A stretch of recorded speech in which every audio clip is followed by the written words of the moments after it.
Ang programang ito ay rated SPG. Striktong patnubay at gabay ng magulang ang kailangan. Maaaring may masiselang tema, lengguwahe, karahasan, sexual, horror o droga na hindi angkop. Umpisa na ang pangangampanya ng dalawang partido, ang mga Guerrero at ang Montenegro. Unang ang nagpared, sila Miguelito, kasama pa dito si Fatima at ang kanilang mga partido. Pinapakita ni Miguelito sa mga tao na kunwari malambing nga siya at mapagmahal kay Fatima. Abot ngiti naman sa tainga ang mga ngiti nila ni Roberto, Jackie at Miguelito para ipakita sa mga tao na kunwari ay mga mababait ang mga Guerrero. Ngunit hindi maiwasan nila ni Roberto nakakabahan dahil alam nila na kahit anong oras ay pwede silang sugurin sa mga Montenegro. Sa kabilang banda naman, busy din sila Tanggol sa pangangampanya.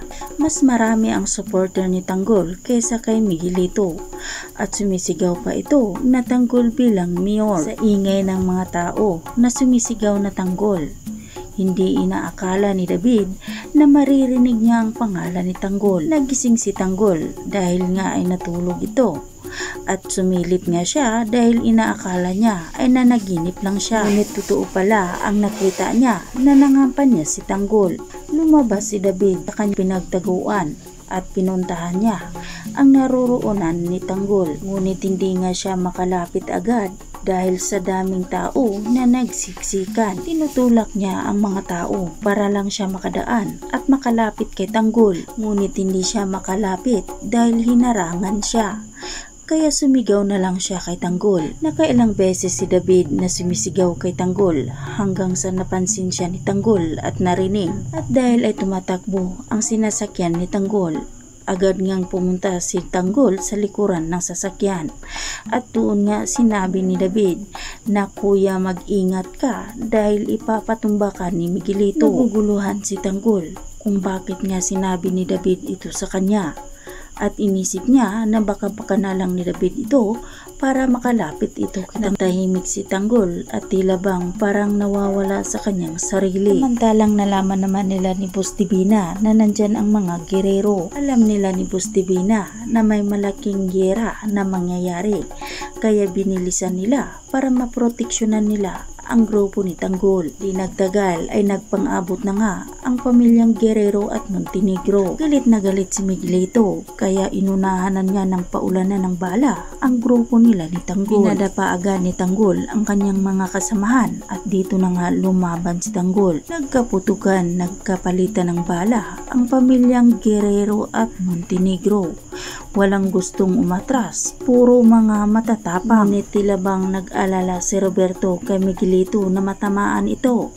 Kaya pinaalis niya si Miguelito. Na malaya naman ni Tanggol na umalis si Miguelito kaya sinundan niya ito. Ngunit hindi na niya mahanap si Miguelito.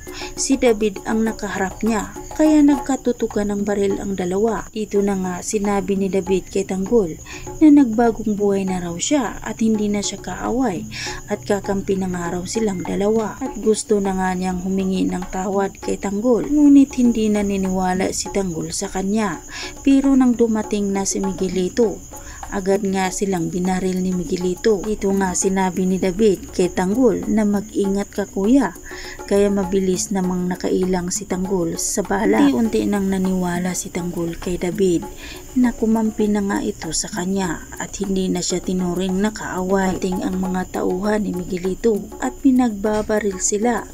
Ngunit mabilis namang nakailang itong si Tanggol at David. Dito sabay-sabay na ni David at Tanggol na pinagbabaril sila Miguelito at ang mga tauhan nito. Ngunit sa huli ay magpapaalam pa rin si David sa serye dahil sinaksak nga ito ni Miguelito. Mga kaibigan, hanggang dito na lang muna tayo. Abangan na lang natin ang mga susunod pang magaganap dito lang sa FPJ Batang Quiapo. At huwag po sana ninyong kalimutan na i-like, i-share at pahingin na rin ng isang subscribe. Maraming salamat.